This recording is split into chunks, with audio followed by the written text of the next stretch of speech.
ngantuk? Saya harap enggak, karena kita semua makan dengan kenyang hari ini dan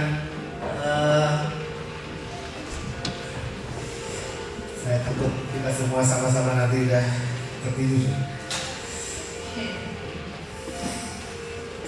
Pasti bangun ya. Saya nggak akan bicara lama kayaknya hari ini. Saya mau belajar bicara cuma singkat, karena biasanya ada panjang. Oke, kita mau belajar dari satu pribadi yang ini kurang banyak dikupas sih sama hamba-hamba Tuhan, dan biasanya dia kupas menantunya, tapi hari ini kita mau belajar tentang mertuanya. Oke, saya mau mulai intro saya dengan gini. Ada momen-momen di mana kita menangis, betul ya? Ada momen-momen di mana kita bersuka cita, ada momen-momen di mana kita kayaknya excited banget, semua kayaknya dunia tuh kayaknya wah di pihak kita gitu. Ada momen-momen di mana kita tuh sedikit sengsara gitu istilahnya. Pergumulan masalah itu udah kayak kue lapis gitu kan, berlapis-lapis. Saudara tadi makan kue yang hijau-hijau itu?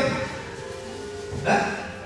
Namanya kue pepek namanya gitu kan. Itu kalau dimakan tuh enaknya kan selapis dulu waktu kecil tuh gitu, selapis itu lapisannya banyak gitu kan. Jadi itu masalah tuh udah kayak kue lapis gitu. Ada yang masalah kayak kue lapis banyak beruntung, dia tuh udah beruntung dia datang. Yang ini belum kebayar, yang ini udah datang gitu kan. Terus ada momen-momen di mana kita tuh kayaknya masalah tuh terus-terusan datang dan gak pernah berhenti gitu kan.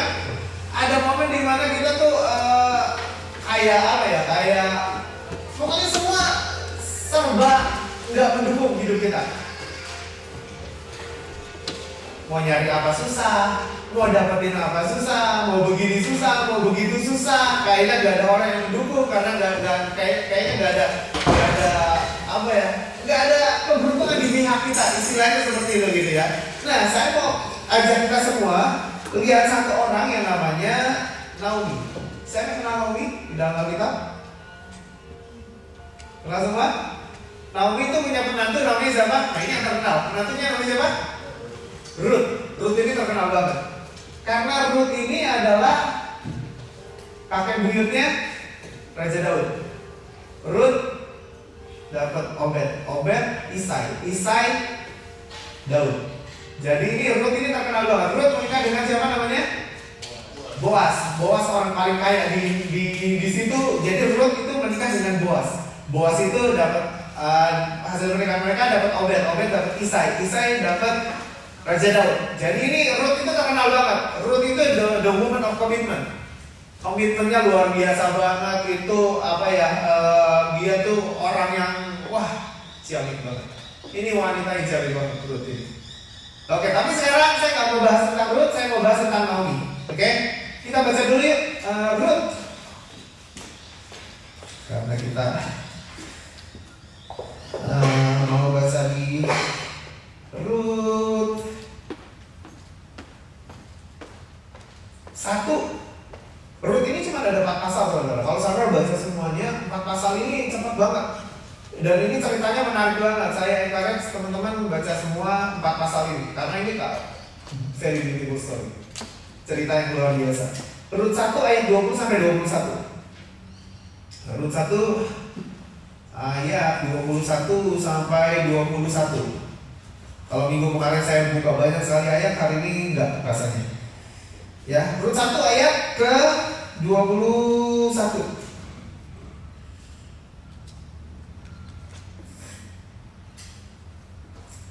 Ayat ke-20 dan ke-21, sorry. Ayat ke-20 dan ke-21. Kita baca 2-3. Tetapi ia berkata kepada mereka, janganlah sebutkan aku Naomi, sebutkan aku Mara, sebab yang Maha Kuasa telah melakukan banyak yang pahit kepadaku. Ini keluar dari satu orang, perkataan ini keluar dari satu orang yang namanya Naomi. Naomi itu tadi mertuanya Ruth. Nah, kenapa dia bisa ngomong gini? Dia ngomong begini, janganlah sebut aku Naomi, padahal namanya siapa? Naomi.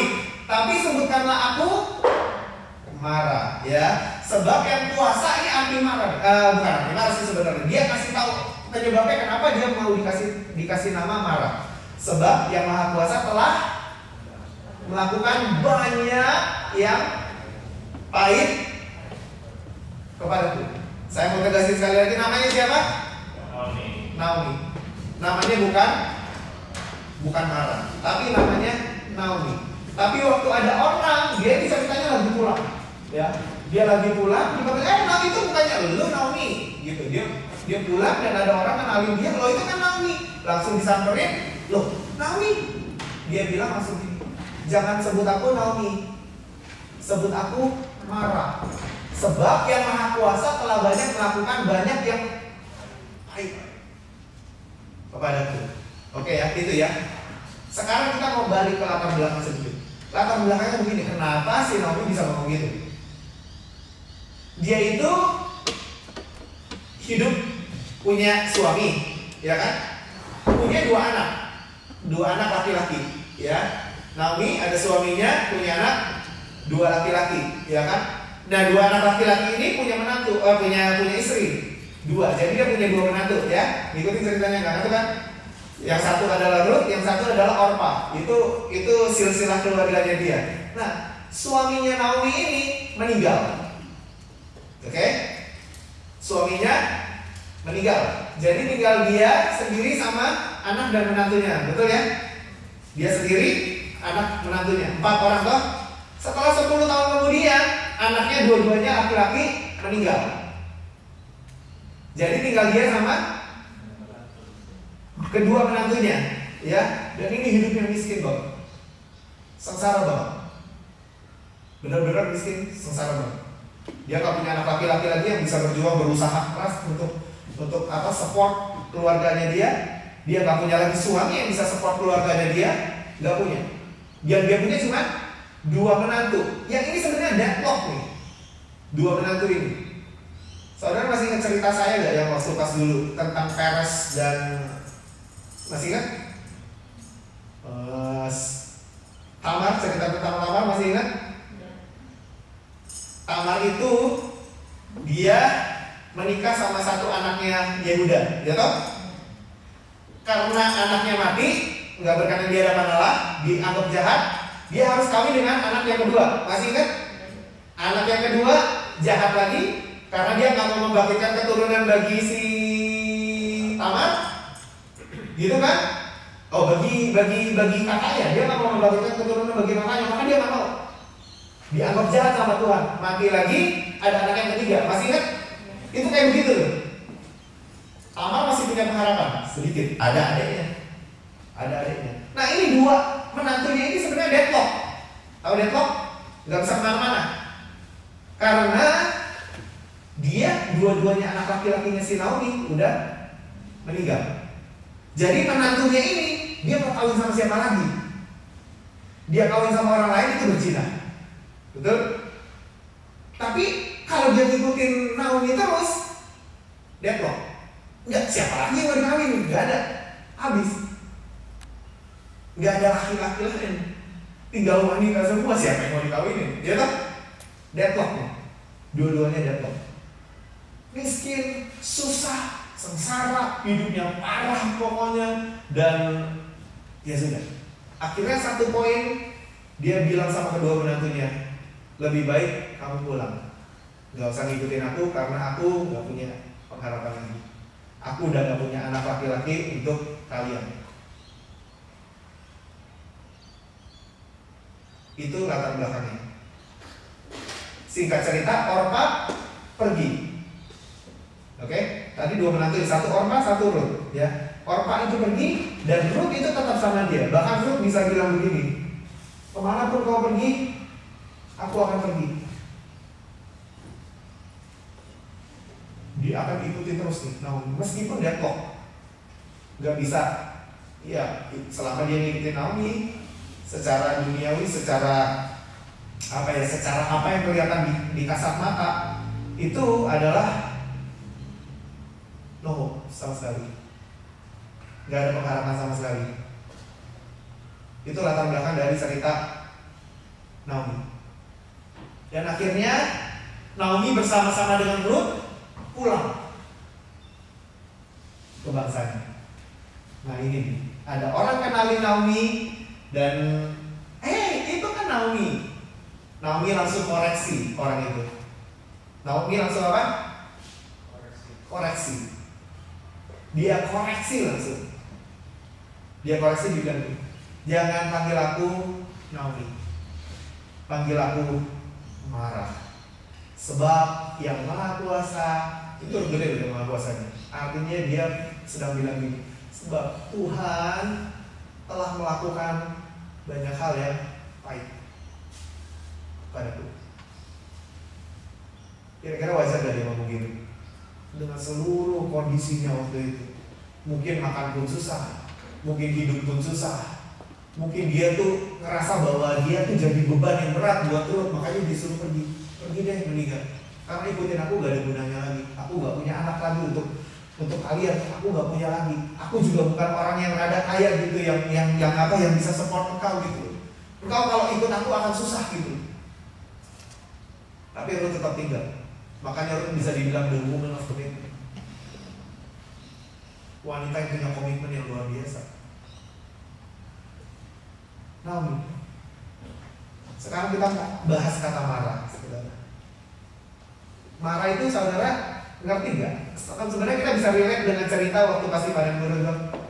Waktu pas bangsa Israel keluar, yang dia minta minum, gak punya minum gitu kan. Dan waktu itu ada sumur itu, dan airnya itu pahit.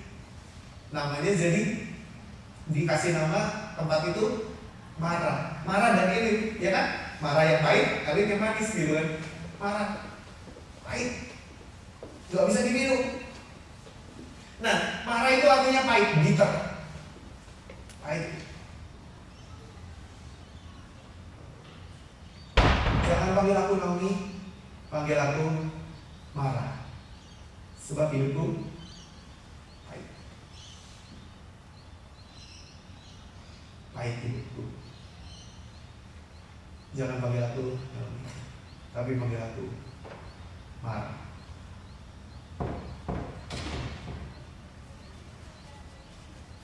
Dan yang asiknya lagi adalah dia bilang bahwa Yang Maha Kuasa telah melakukan banyak hal yang baik kepadaku.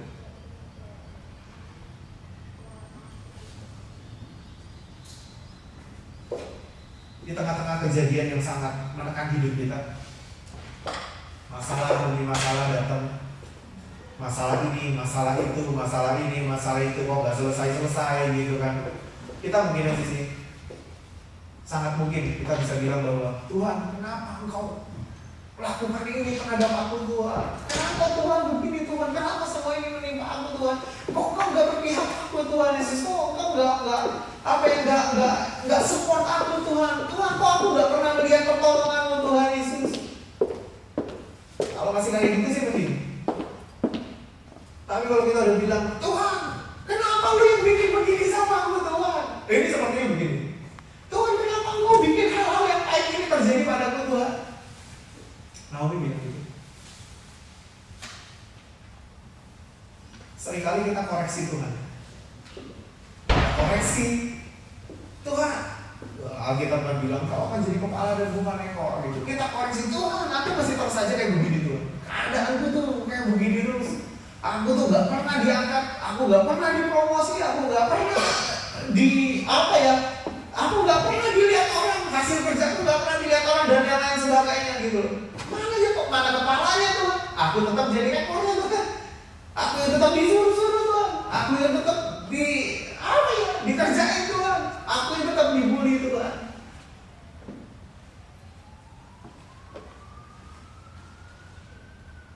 Lalu kita mulai bilang, jadi jangan panggil aku kepala deh. Karena itu gak sesuai. Itu namanya munafik. Karena gak sesuai dengan keadaan yang sebenarnya. Naomi mau berusaha untuk bilang begini, jangan panggil aku Naomi, panggil aku Mara, karena keadaan aku sekarang adalah marah, pahit. Jangan panggil aku Naomi. Aku gak mau jadi orang yang munafik. Aku gak mau jadi orang yang munafik. Aku mau sesuai dengan keadaanku saat ini, yaitu pahit. Makanya udah stop panggil Naomi, panggil aku marah. Ini ceritanya kayak begitu. Di tengah pergumulan, Naomi masih harus terus kerja, Ruth masih harus terus kerja dan yang lain sebagainya. Itu struggling yang luar biasa menurut saya. Untuk mereka bisa survive hidup aja, untuk mereka bisa bertahan hidup aja, itu struggling yang luar biasa.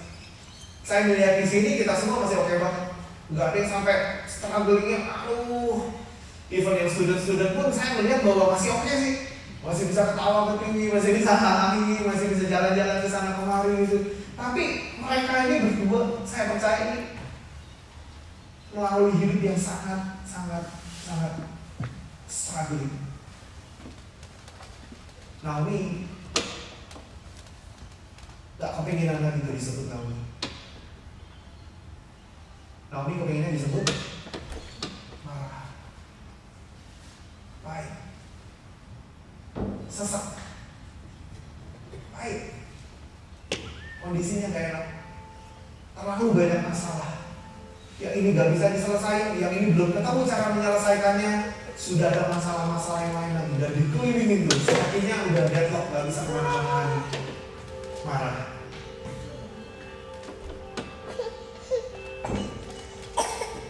Tapi saya bersyukur ada cerita Naomi. Saudara,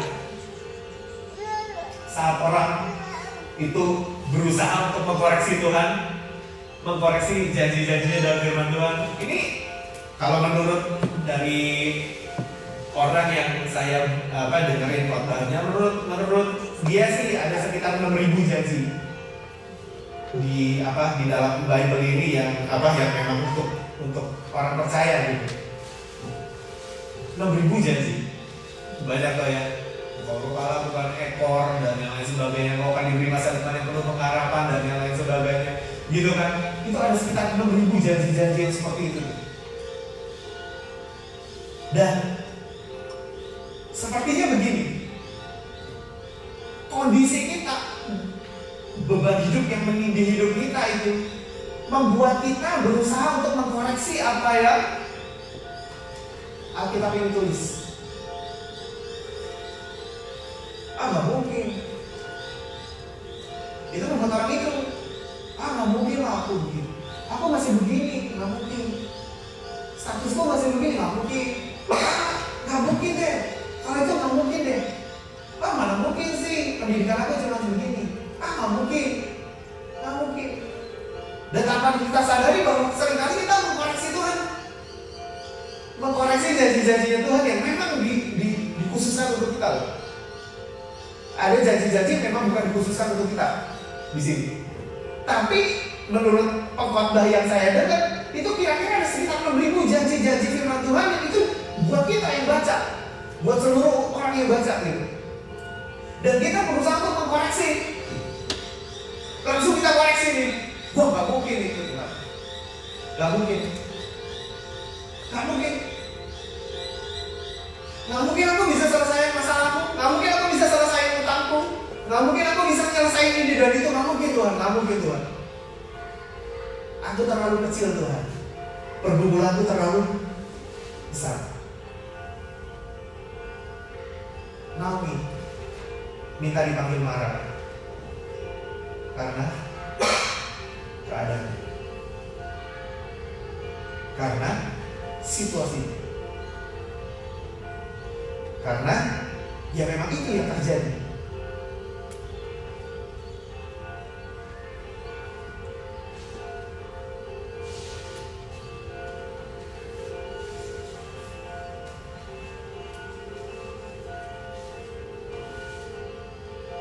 Kalau Naomi gak punya Ruth, kalau Naomi gak punya Ruth, saya gak tahu apa yang terjadi. Saya setuju Naomi itu tertolong karena ada Ruth yang menikah dengan Boaz. Boaz itu orang paling kaya. Sepertinya begini, kalau kita miskin, ya kan, nggak punya hope, nggak punya pengharapan dan yang lain sebagainya. Kita punya satu anak dan anak itu kemudian menikah dengan orang yang paling kaya. Itu keadaan langsung berbalik dong. Ya kalau mantunya bagus, kalau mantunya baik, ya kan? Kalau jahat malah ambles kita gitu kan. Kalau mantunya baik, gitu, kehidupan langsung berubah. Betul? Saya nggak bisa membayangkan sih. Kalau Naomi nggak punya Ruth, saya nggak bisa membayangkan. Tapi Naomi ini bisa bertahan. Bahkan kalau saudara ingat latar belakang yang tadi saya jelasin, Naomi berusaha untuk apa? Buang Ruth dari hidupnya. Karena dia bilang gini, aku punya 2 menantu, dan menantu ini kalau ngikutin aku terus, kasus sengsara. Ya benar ya. Tadi saya cerita begitu. Kalau Naomi bilang gini, Ruth pergi deh, Orpa pergi deh, tolong pergi, karena ngikutin gue gak ada hope-nya, gak ada harapan sama sekali. Pergi.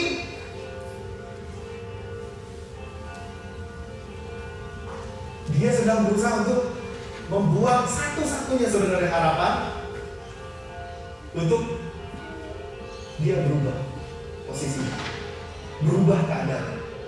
Betul? Dia sedang berusaha untuk membuang. Tapi untuk banget, dia punya Ruth yang setia. Dia punya Ruth yang komitmennya tinggi. Gak seperti Orpa yang kabur. Saudara tahu apa yang terjadi dengan Orpa? Jangan tahu kan? Saudara akan terkejut kalau tahu tentang Orpa. Gak ada tahu tentang Orpa? Orpa ini jadi ibunya raksasa-raksasa, termasuk salah satunya Goliat.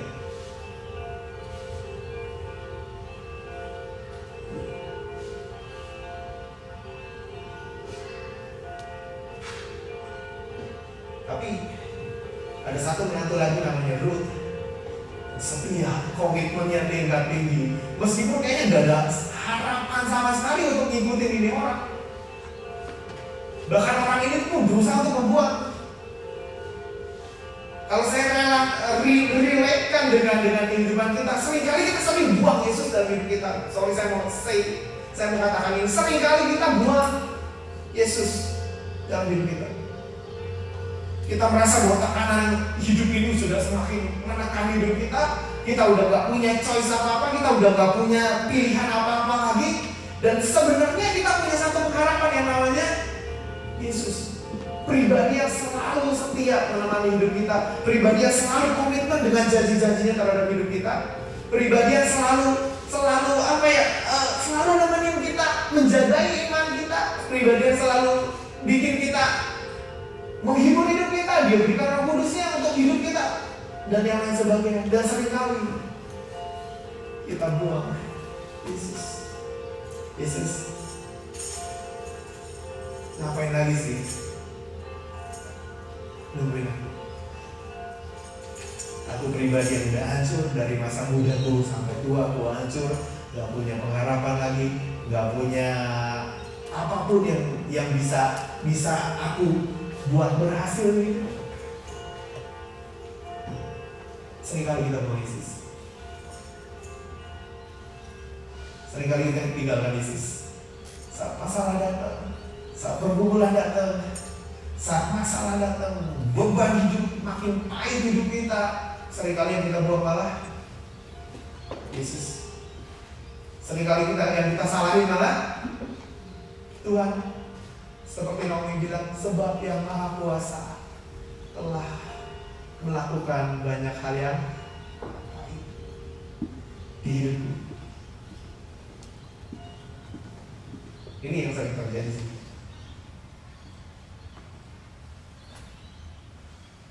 Kalau kesulitan pergumulan datang dalam sebuah keluarga,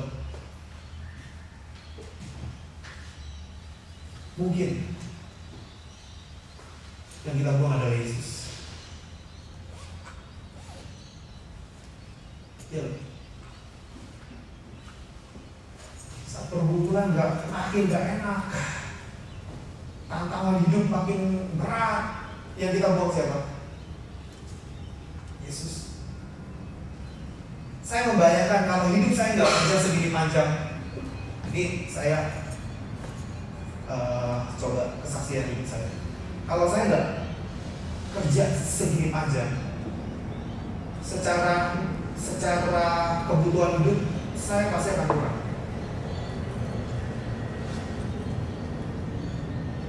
Gitu.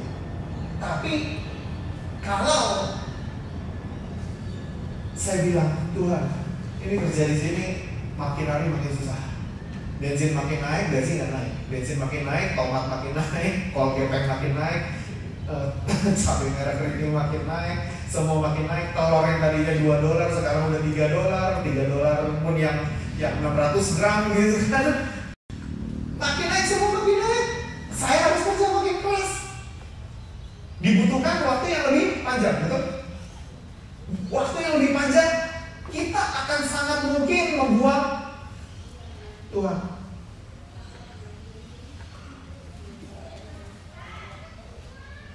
Ini yang saya mau katakan. Mungkin kita masih tetap ke gereja sih, tapi bagaimana dengan saat teduh kita? Waktu pas kita bangun, kita langsung bergegas mandi. Wow, mandi udah jam 4.40 gitu kan. Wah, langsung pergi naik van dan langsung ngibrit ke City, ambilin pos-pos gitu kan. Langsung kerja non-stop. Di tengah cuma ada 10 menit untuk break gitu kan. Dan udah gitu langsung kerja lagi sampai jam 5. Wah, masak dan lain-lain sebagainya hidup saya. Saya masak dan lain sebagainya gitu, kerja aja gitu sampai siang, sampai malam gitu kan. Akan sangat mungkin buat saya untuk saya melupain Tuhan dan hilangin jam saat teduh saya. Saya hilangin jam penyembahan saya hilangin jam saya memuji Tuhan, saya hilangin jam doa saya hilangin jam baca kitab suci. Saudara mau baca kitab suci di mana, saudara? Kondisinya kayak begitu. 10 menit break, saudara. Saya kadang-kadang pulang sama Siro, saya udah bilang, waduh, hidup kok kayak begini. Tapi saya kalau pergi sama Bapak selalu langsung suka cita lagi. Dia selalu bilang, hidup kok enaknya kayak begini awalnya. Dua saya bilang hidup kok kayak begini. Dia bilang hidup kok enaknya kayak begini ya. Makan tahu gejrot, senyum gitu bilang sama saya, wah hidup kok enaknya kayak begini ya. Wah, saya bersyukur banget. Oh iya, hidup enak ya. Tapi saya mau kasih tahu bahwa sangat mungkin teman-teman yang ngerasain kerja panjang seperti saya, pulang ke rumah udah capek, saya mau kasih tahu mana yang saudara buang. Saat teduhmu saudara buang? Mungkin udah. Baca firman-Mu saudara buang? Mungkin sudah. Praise and worship-mu, penyembahanmu kepada Tuhan. Apakah sudah saudara buang? Mungkin sudah. Makanya saya bilang akan sangat mungkin untuk kita buang Tuhan saat masalah banyak banget datang. Betul? Kalau udah makin meninggi lagi, makin ditekan lagi, wah ditekan lagi semua budget di-cut gitu kan oleh pemerintah, kita udah nggak nikmatin apa-apa istilahnya gitu kan, akan sangat mungkin kita buang yang lain. Akan sangat mungkin. Kenapa? Kalau masalah seperti ini kita udah buang saat teduh kita udah buang jam penyembahan kita sama Tuhan, kita udah buang apa yang jam doa kita, yang tadi bisa doa siapa buat teman-teman yang lain, sekarang nggak bisa, bukan sempat kan? Kerjaan gue sibuk banget. Akan sangat mungkin kita buang Tuhan. Malah kita bisa bilang ke Tuhan, lu sih Tuhan.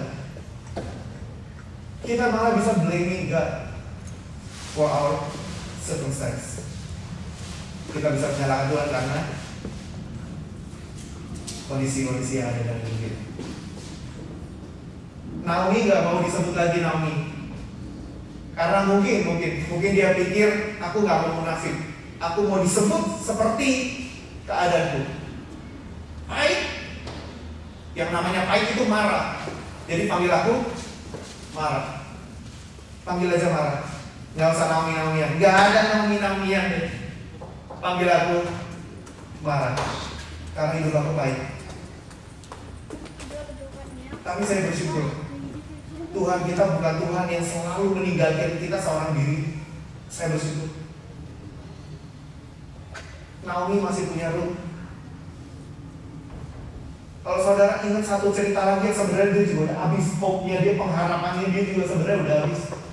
Namanya adalah Yusuf, saudara. Yusuf itu dikibulin sana sini, saudara, difitnah sana sini, dikibulin sana sini, dan gak ditolong sana sini gitu. Tapi selalu ada satu orang lagi. Namanya siapa, saudara? Gak ada namanya sih. Siapa? Saudara lupa waktu di penjara dia mengartikan mimpi. 2 orang datang, yang satu juru minuman, satu juru roti. Yang satu dimakan sama burung, yang satunya lagi justru yang akan bawa dia naik. Selalu ada harapan. Makanya Yeremia bilang begini, aku memberikan kau masa depan yang penuh dengan pengharapan. Artinya apa? Selama kita stay sama Tuhan, selama kita gak buang Tuhan, selama Naomi gak buang Ruth, it's okay. Meskipun bertahun-tahun mungkin mereka harus menderita, tapi ada satu saat turning point yang akan terjadi dalam hidupnya mereka. Selama kita gak buang Tuhan, it's gonna be okay. Karena janjinya ini 6.000 men, 6.000 janji firman Tuhan yang bisa kita nikmati. Wow, amazing.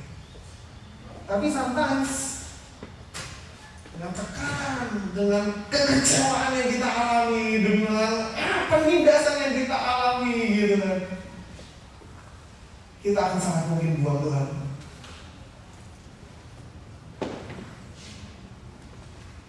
Akan sangat mungkin kita menyalahkan Tuhan. Akan sangat mungkin kita bilang, Tuhan, I'm not worth it. Saya gak layak Tuhan Yesus untuk kau tolong Tuhan. Mendingan biarin aku jalan sendiri apa adanya. Dan Tuhan boleh tolong yang lain. Wah keren banget tuh kayak begitu. Kalau berani ngomong itu keren banget. Tuhan aku gak layak Tuhan. Aku gak layak Tuhan. Mendingan kau gak usah repot-repot tolong aku Tuhan. Engkau tolong aja yang lain Tuhan. Wah itu keren banget tuh. Lo bisa ngomong gitu tuh keren banget. Saya harap gak ada dari satu pun dari kita yang berani ngomong gitu saudara. Wow. Saya mau langsung minta Ibu Candida satu ayat yang saya sudah share dari Mazmur 34 ayat 12.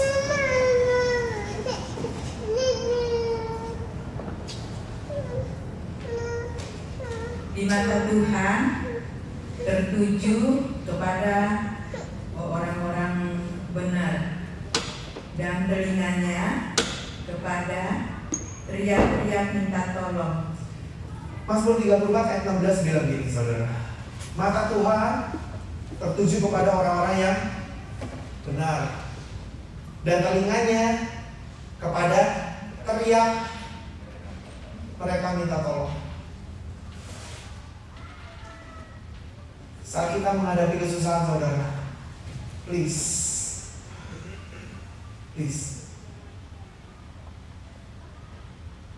mendekat kepada Tuhan.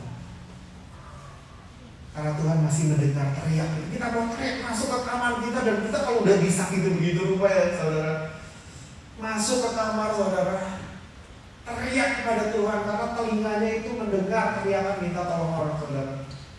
Itu kata ayat ini saudara. Ini yang sering banget dilakukan oleh Daud saudara. Daud itu kalau mengalami kesusahan saudara, dia langsung teriak minta tolong kepada Tuhan saudara. Kadang-kadang kita minta tolong kepada teman yang salah dan gak bisa menghasilkan jawaban yang membuat kita keluar dari masalah problem. Tapi ada satu janji firman Tuhan loh. Janji firman Tuhan yang bilang, mataku tertuju kepada orang-orang benar, dan telingaku kepada teriak mereka yang minta tolong. Loh, kenapa kalau kita di dalam kesusahan, kenapa kita gak minta tolong sama Tuhan? Minta tolong sama Tuhan. Masuk kamarmu, minta tolong sama Tuhan. Mungkin istrimu udah gak bisa bantuin, mungkin suamimu gak bisa bantuin, mungkin anak-anakmu udah gak bisa bantuin. Teriak di dalam fan, teriak di dalam kamarmu, minta tolong kepada Tuhan. Justru saat kita tersungkur di hadapan Tuhan, justru pertolongan Tuhan semakin nyata dalam hidup kita. Amin saudara. Saat kita jatuh, tersungkur di hadapan Tuhan, saat hati kita remuk, saat hati kita hancur, justru di situ tangan Tuhan bekerja dalam hidup kita. Itu tahu kata janji-janji firman Tuhan. Itu tahu yang kita baca, yang kita dengar, yang kita pelajari setiap minggu, saudara. So why don't we run to Him saat ada pergumulan masalah? Kenapa kita nggak lari?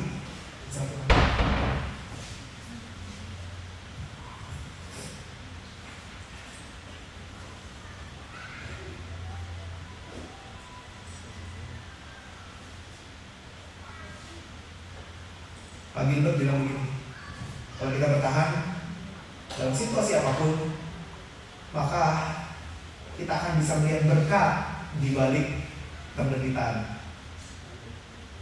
Ini Pak Gilbert umumnya di dalam salah satu khotbah. Saya lupa judulnya mana, terlalu banyak khotbah. Jadi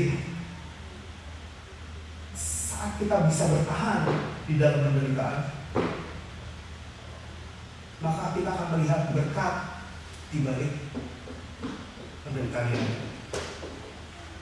Ya itu benar banget. Kalau Ruth nggak bisa bertahan di dalam penderitaannya, nah kalau Naomi nggak bisa bertahan di dalam penderitaan dan dibuang Ruth, dia buang Ruth, ya sudah, pelan-pelan lah akan selesai itu. Tapi orang-orang yang bisa bertahan di dalam penderitaannya, Ayub itu bisa bertahan di dalam perlindungan, di dalam pergumulan, di dalam persepuan. Saudara, kalau jadi Ayub, mas saudara, lemes. Benar saudara.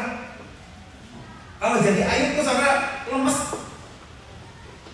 Ini anak semuanya meninggal tiba-tiba gitu kan, di hari yang sama gitu kan, hartanya habis gitu kan, di hari yang sama gitu, dia kena penyakit gitu kan. Saudara, saya pernah kehilangan Chloe saudara di mall di Darien Harbor saudara. Bukan di Darien Harbor, waktu pas kita mau honeycamp saudara. Darien Harbor. Itu saya pernah kehilangan dia saudara. Miss nggak tahu di mana, saya nggak tahu, Nur nggak tahu, teman-teman nggak tahu semua saudara. Ini buah lemesnya ditambah saudara. Jangan pernah dia punya pengalaman kayak gitu. Jagain deh, mendingan. Langsung lemes, langsung lemes banget saudara. Kehilangan satu saudara. Cari cukup lama loh itu. Kalau nggak salah mungkin sekitar 7 menitan kan untuk kita cari gitu. Cari di semua toko kita masukin dan akhirnya kita lihat si Chloe itu udah lemes. Begitu ngeliat saya bukannya udah mau nangis tapi nggak jadi nangis saudara.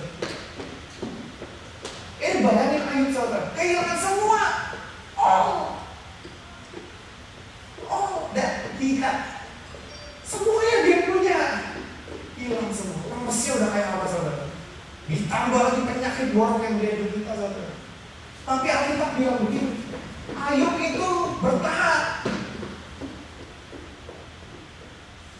Dan sebenarnya yang membuat dia bertahan adalah ada pagar perlindungan Tuhan. Itu ada di dalam salah satu ayat itu, di dalam Alkitab yang kita baca. Jadi sebenarnya masing-masing dari kita sebenarnya ada pagar perlindungan Tuhan. Ada hope di situ.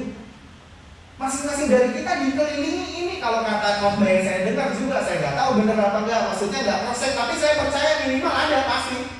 Ada sekitar 175.000 malaikat, saya nggak tahu lah dapat khotbah dari mana gitu. Itu yang mengelilingi hidup kita berjaga-jaga. Makanya ada ayat yang bilang malaikat berkemah berjaga-jaga di sekeliling kita. Saya belum tahu ayat itu. Ada yang berjaga-jaga, ada malaikat di sekeliling kita. Dan tapi saat kita menderita, yang kita buang justru malaikatnya kita suruh pergi gitu. Tuhan Yesus yang kita suruh pergi. Pagar perlindungannya justru kita pergi dan kita pergi kejar sendiri dengan kekuatan kita. Itu yang paling sering kita lakukan. Kita sedang berusaha untuk mengkoreksi Tuhan. Aku gak akan pernah bisa kaya kalau aku gak kejar seperti orang-orang bisa kejar. Aku gak akan pernah bisa survive di negara ini kalau aku gak kejar seperti orang-orang itu kejar. Dan kita mulai buang satu-satu. Kita mulai lepas Tuhan. kita mulai lepas ini, kita mulai lepas saat teduh kita mulai lepas ini dan itu. Dan akhirnya, tinggal kita tanpa perlindungan Tuhan, tanpa backupnya kan.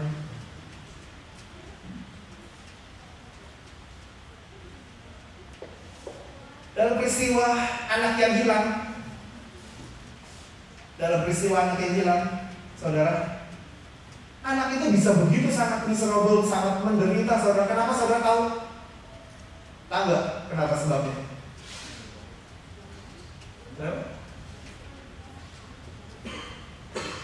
Kenapa anak yang hilang itu bisa sangat menderita, sedangkan bapaknya itu sangat kaya? Tahu nggak kenapa? Bapaknya itu belum bisa nolong.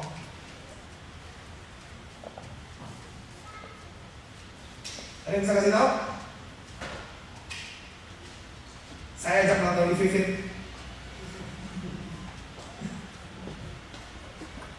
Karena saya kasih tahu saudara, waktunya. Karena dia ada di negara yang jauh.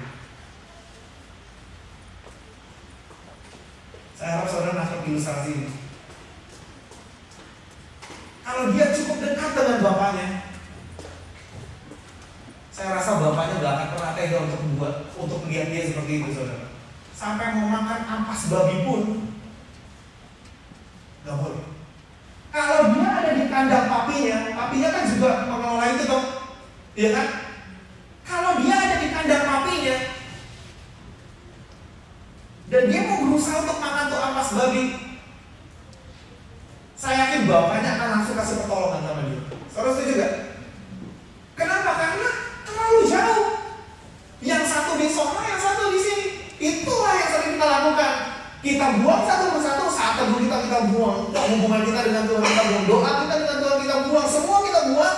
Kita lari kejar seperti orang-orang kejar, dan kita sudah berada sangat jauh dari Bapa kita.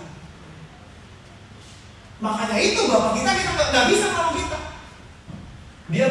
Dia Bapa yang memang luar biasa sih. Tapi masalahnya kita memutuskan untuk berlari sangat jauh dari dia yang bisa memberi pertolongan.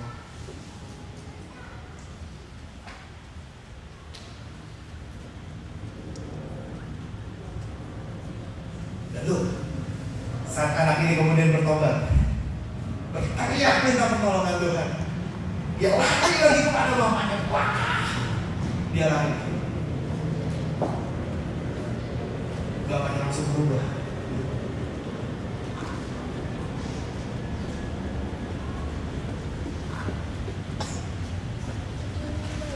Saya mau tutup saudara.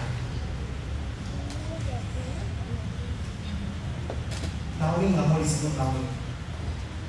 Naomi maunya disebut Mara, karena dia berusaha untuk tidak munafik.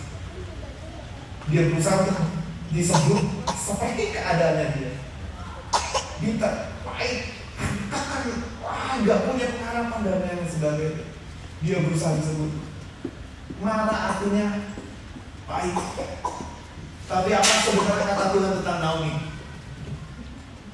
Apa sebenarnya kata Tuhan tentang Naomi? Saudara tahu arti kata Naomi itu apa? Kalian tahu? Delightful, lovely, pleasant, menyenangkan, dikasihi Tuhan, punya warna. Itu sebenarnya arti kata Naomi, saudara. Saudara bayangin, saudara. Naomi berusaha untuk menolak itu semua, dan dia minta disebut marah. Dia minta disebut, panggil aku pahit, panggil aku pahit, panggil aku pahit, panggil aku pahit. Karena kehidupanku pahit, karena seluruh apa yang ada dalam hidupku pahit. Buang itu semua. Delightful, pleasant, lovely, buang itu semua. I'm not worth it that much. Saya nggak cocok, saya nggak layak dipanggil itu. Panggil aku baik, panggil aku marah. Bayangin,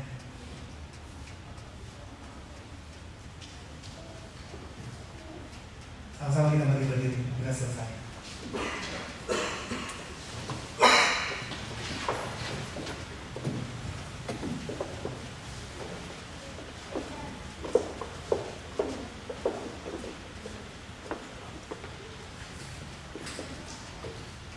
Mata Tuhan tertuju kepada orang-orang benar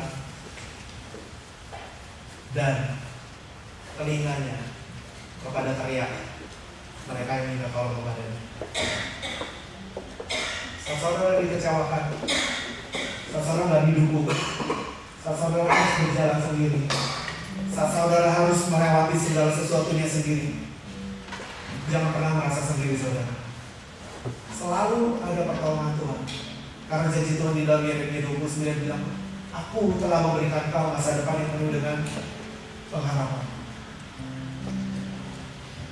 Di ayat yang lain, malaikat berkemah di sekeliling hidup kita.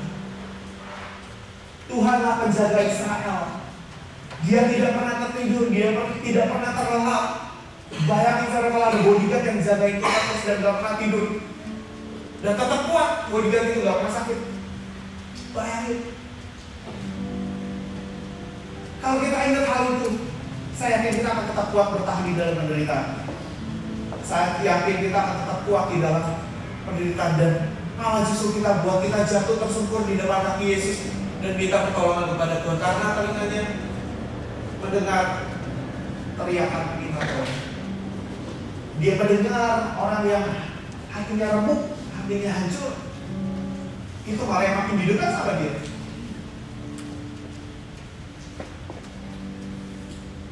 Jangan ada yang lari, jangan ada lagi yang lari keluar dari Tuhan. Saya mau kasih tahu, seberat apapun pergumulan hidup kita, pastikan bukan sang penolong itu yang saudara buang. Seperti itu, seperti Naomi tidak membuang Rut, meskipun dia mencoba untuk membuang Rut. Pastikan Yesusmu tidak terbuang dari hidupmu. Pastikan Roh Kudus tidak kau buang dari hidupmu. Saat kau mengalami pergumulan, struggling yang masalah yang berat, sangat berat, seperti tidak ada lagi jalan keluar, pastikan Yesusmu tidak terbuang. Pastikan saat-saat teduhmu tidak terganti, saudara. Pastikan jam baca Alkitabmu tidak terganti, saudara. Kalau saudara mau tanya bagaimana caranya, saya bisa kasih tahu caranya. Karena sekarang saya lagi begini, saudara. Saya nggak punya waktu untuk seperti Nur di Raja baca lama. Saya nggak punya waktu seperti Nur untuk duduk di komputer dan lihat YouTube dengerin satu persatu kalimatnya yang khotbah. Saya nggak punya waktu.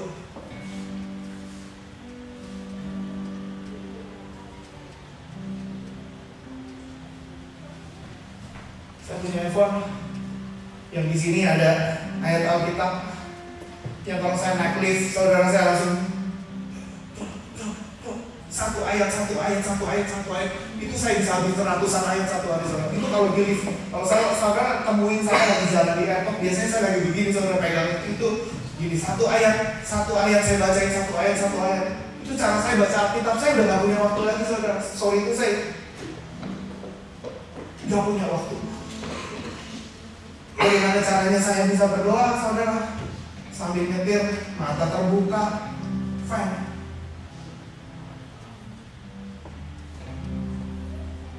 Saya kerja begitu panjang, tapi saya mau pastikan saya nggak mau buang Tuhan dalam hidup saya. Saya mau pastiin saya nggak buang Tuhan. Saya mau pastiin saya nggak buang jam saat teduh saya. Saya nggak mau pastiin bahwa saya buang jam baca Alkitab saya. Saya nggak mau, saudara. Meskipun satu hari nanti mungkin saya harus kerja lebih pagi lagi, tapi saya mau pastiin saya akan tetap baca ratusan ayat. Saya akan tetap baca renungan harian. Saya punya 3 renungan harian Indonesia dan 3 renungan harian Inggris. Itu 3, pagi, siang, sore. Saya punya berarti 6 renungan saya harus baca setiap harinya. Saya masih bisa dengerin khotbah 8 satu hari, saudara. Hari ini kalau saya hitung, saya udah masuk angka 1000 khotbah yang udah saya dengar. Saya nggak mau buang Tuhan meskipun saya sibuk. Karena buang Tuhan membuat saya jauh dari Tuhan. Dan saat saya jauh dari Tuhan, pertolongan Tuhan. Engkau yang memutuskan untuk jauh, bagaimana aku bisa menolong kamu? Kecuali kau teriak dan mari minta tolong kepadaku, mari aku mendengar dan aku mulai menyatakan pertolonganku kepada engkau. Saya harap ini cukup jelas. Alkitab bilang begitu banyak hal yang luar biasa tentang hidup kita. 6.000 janji, saudara. Kalau kau pernah merasa hidup buruk sekalipun, hancur sekalipun, rusak dan salah di dalam setiap keputusan yang kau ambil, saudara, jangan pernah panggil dirimu sesuai dengan kondisimu, saudara. Jangan pernah panggil dirimu sesuai dengan kondisimu. Itu bukan tidak munafik. Justru yang munafik adalah kau memutuskan untuk dipanggil seperti itu, padahal janji Tuhan adalah janji yang luar biasa untuk hidup. Saya harap ini cukup jelas.